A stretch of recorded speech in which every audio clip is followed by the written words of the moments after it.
Taontsika tsirairay avy indray izay mifampitaona, mifanentana ary miaraka mianoka ny hatsaran'ny ten'Andriamanitra amin'izao fianoana ny radio izao na ny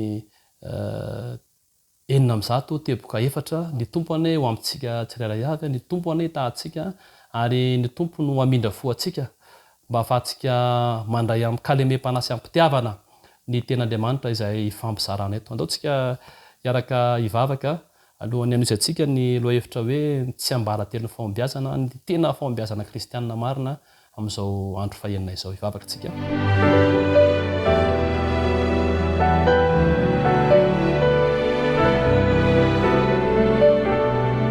Ry Tompo Andriamanitra ilay Andriamanitra ray rainay amin'n'an'i Jesosy Kristy, mbola misaotra anao mandrakarivo izay satria mbola fitiavana no mahita anay ary amin'ny fomba rehetra sy amin'ny endrika rehetra dia miezaka mitari-dalana sy mananatra ary manoro anay ianao. Ankehitriny any raha manoloana izao vata fianoana izao izahay,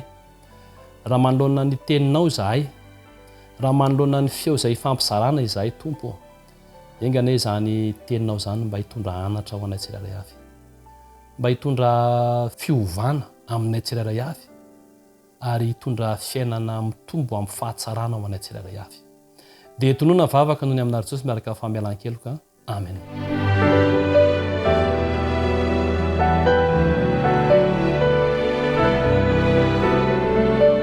Andro fahenina izay iarahantsika mahakasika ny tsy ambara-telo ny fahombiazana, na hoe inona moa izany ilay tena fahombiazana kristiana tadiavintsika, satria hitantsika tena mpiandohana fa misy anankiroa ny fahombiazana, ny azonany fahombiazana. Tsy tany am-piandanao moa atao mpivombona antsika dia izay hoe Andriamanitra tompon'izao rehetra izao dia afaka manome fahombiazana, kanefa Satana koa milaza ho tompon'izao rehetra izao dia afaka manome fahombiazana. Fa ilay diniantsika eto tsy avelantsika ihany ny Satana, fa ilay an'Andriamanitra ny diniantsika hoe ahoana no fomba ahafahantsika manana fahombiazana kristianina tena izy. Dia efa nahita zavatra maromaro tsika fa raha-pitsy moa tsika miezaka hamitina azy rehetra. Fa androantsika dia amin'ny alalan'ny endrika tantara anankiray no hitondrantsika anazy raha nametraka teboka antsika nandritra izay 5 andro izay niarahantsika izay, dia androany kosa dia amin'ny alalan'ny tantara anankiray izay voalaza ao amin'ny Mateo 4:20 andininy 2:20 sy manaraka itsika. Izay no jerentsika. Fa alao aloha vakitsika nge eo amin'ny Mateo 7:20 Mateo 4:20 andininy 7:20 androany, vakitsika aloha io hoe Mateo 4:20 andininy 7:20 dia vakitsika io tena Andriamanitra io manao hoe ary Jehovah ny teny niaraka tamin'izay nanao hoe tamin'izay hoe azafady matokia fa izao any aza matahotra. Afinaritra zany teny zany, matokia fa izao ihany aza matahotra. Efa hitantsika atao anatin'ny fahombiazana, tsy ambara-telo ny fahombiazana fa mila miankina amin'Andriamanitra atsika, mila manao an'Andriamanitra ololarana antsika zany hoe ohatrany hoe voarafitra ao anatin'io andalan-teny io zany zay hoe matokia. Dia ny toyny dia hoe izao ihany. Jesosy zany ny teny hoe izao ihany, Andriamanitra ihany ty le mpamaha olana ty le mpanome fahombiazana ange ty fa ny toyny dia zao hoe aza matahotra. Riavana. Androany zany tsika dia teboka fahatelo ny resahantsika hoe ny tsy ambara-telo ny fahombiazana dia ny tsy fananana fisalasalana manoloana ny zavatra zany aza matahotra dia mitaky finoana zany. Ny tsy ambara-telo ny fahombiazana zany rano dia ny finoana. Ary hitantsika fa nandritry ny fotoana rehetra izay niresahan'i Jesosy dia zava-dehibe aminazy io finoana io. Raha misy olona manana olana, ny finoanao no nahavonjy anao. Raha misy olona satria maty ny zanany ka tianana fahombiazana izy amin'ny fahavelomany zany zanaka zany, dia io zay mandehana ianao fa lehibe ny finoanao. Ity finoana ity zany dia anisan'ny iankinany zavatra be dehibe raha lasaina bavy malala isany ho amin'ny fahombiazantsika ihany koa. Satria rehefa mitoky amin'Andriamanitra atsika, rehefa manaraka ny sitrapon'Andriamanitra atsika, rehefa mampiasa an'ilay saina izay nomen'Andriamanitra atsika, rehefa mampiasa an'ilay sofina henoana izay nomen'Andriamanitra atsika, dia miteraka finoana ho antsika izany. Ary rehefa miperaka ny finoana amin'ny fanarana ireo sitrapon'Andriamanitra rehetra ireo, dia ho tanteraka ihany koa ny fahombiazana mazava ho azy. Dia ito zany ohatra ny tsongaiko anatin'iny andalan-teny iny hoe ary nyteny jesosy niaraka tamin'izay hoe matoki fa izao ihany aza matahotra tiako tsongaina zany andrano hoe ny fahavalony faombiazana zany raha lany sababo malala isany de nitahotra ny fahavalony faombiazana de nitahotra raha manana tahotra tsika manoloana ny zavatra zay ataotsika de tsy hanana faombiazana zany tsika fa mila manana saina mahery mila mitoky amin'Andriamanitra mila manana sofina malady mila mandinika mila mametrapetraka manana ny toe-tsain'ny mpandresy toe-tsain'ny faombiazana zany no ilaina zany fa raha manana tahotra tsika de io ny fahavalon'ity faombiazana ity ary iverenantsika le tantara satria zay ny tena hoe amin'ny endrika tantara no itondrako resaka androany fa tsy ohatran'ny nazarantsika hoe teboteboka tsirairay de overenantsika ary amin'ny Matteo 4:20 andininy 2:20 de ozy izy ary niaraka tamin'izay dia nanery mpianatra iondrana tsambo kely Jesosy ka hita eo alohany hoeny ampita mandra-pandravan'ny vahoaka jereo tsara raha dinetsika zany titeny ty de zao ny zavatra misy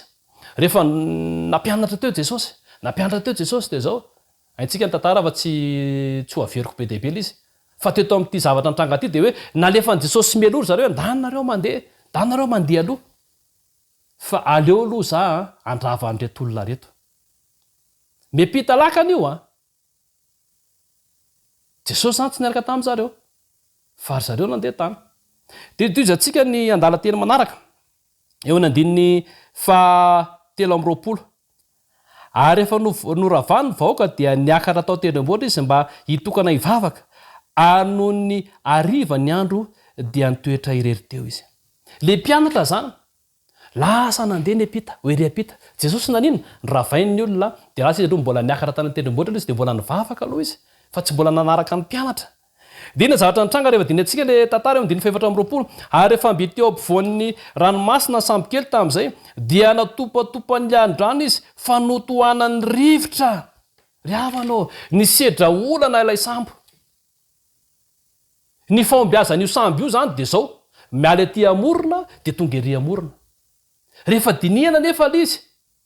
misedra olana tena le sambo ny fantena peraka zany de zao ho tonga ave anana faombiazana ave amin'ny afatra zay nytenen'i Jesosy reto mpianatra hoe mandehanareo mepita de eny andrasana ary fiainantsika de oatra zany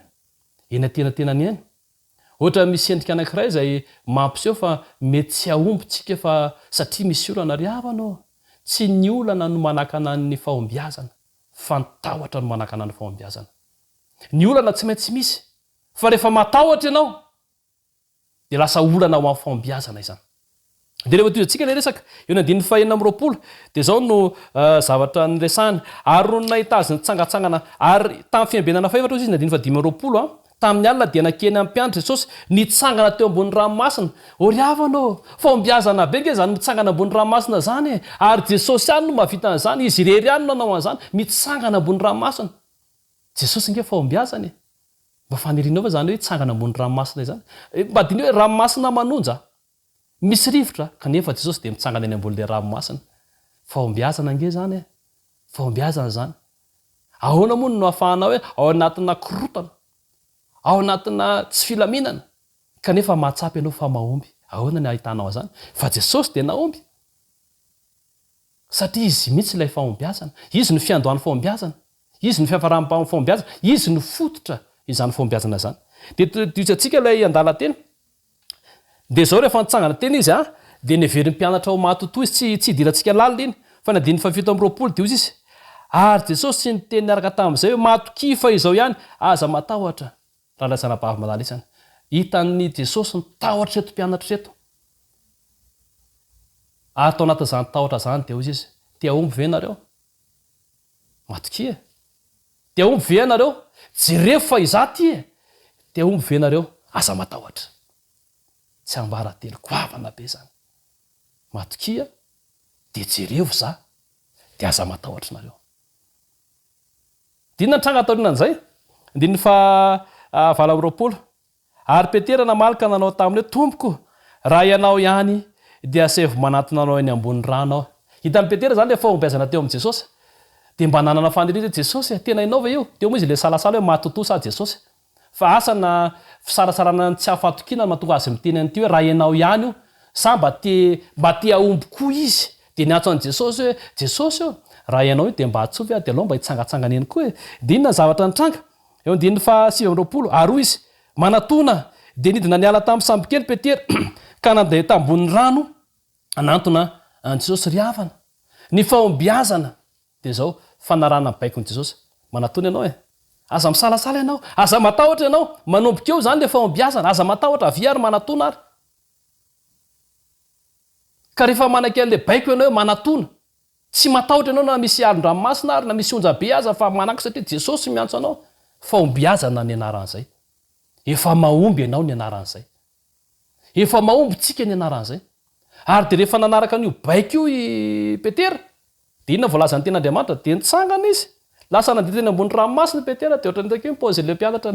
tsy haiko hoe ny alina ve sa gaga hoe sao de mba mivadika matotokoa ary petera sa ino ty fa zavatra ito de zao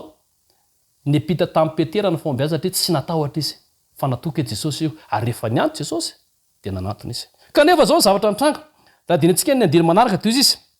ndiny fa fa raha nahita ny rivotra izy dia natahotra ary vao mainka nyletika izy ka niantso hoe tompo vonjeo hitatsika efa mba naomby petera efa nandeha teny ambony ranomasina fa zao le rivotra mbola mitsoka ihany etsy andaniny etsy de hoy izy raha nahita ny rivotra petera de natahotra de niletika izy ry havano ny tahotra no fahavalon'ny faombiazana ka tsy tokony anatahotra tsika fa izao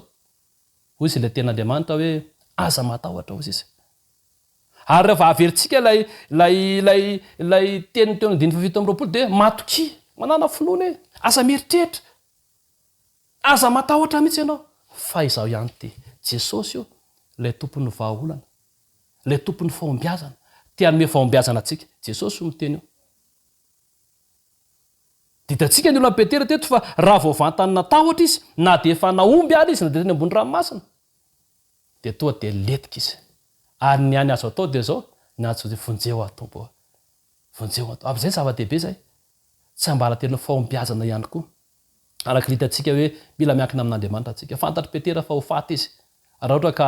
ny herin'ny tena no ataony hoe mahay milomano petera nge mpanjony hoe petera nge mpanarato hoe azo antoka fa mahay milomano izy e azony atao mikofokofoka milomano eo de makanina tsampo fa zao fantany fa tsisy afa-tsy ny fanankinana amin'andriamanitra araka lelesitsika ho maly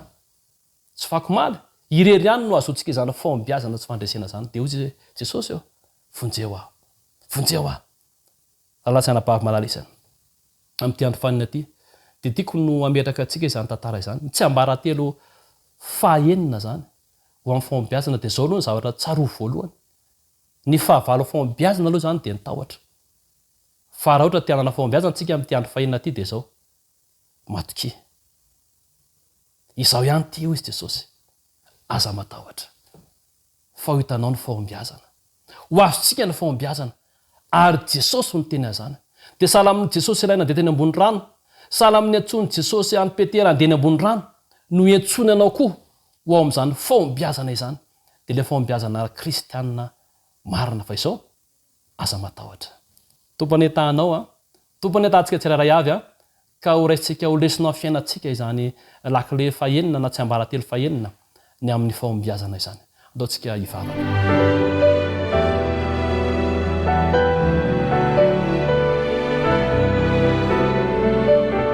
tompo makasitraka anao zahay misaotra anao zahay manome voninahitra sy aja anao zay satria mahafinaritra ianao ary tena be fitiavana ianao tamin'ity androany ity dia nametraka taminay indray mba tsy hanananay tahotra eo amin'ny fiainanay raha tianay nanana faombiazana fa mijery anao matoky anao ary mino anao amin'ny lafin-javatra rehetra mba hahatonga anay anana izany faombiazana zany nandrindry fotoana lasa zay mety ny salasara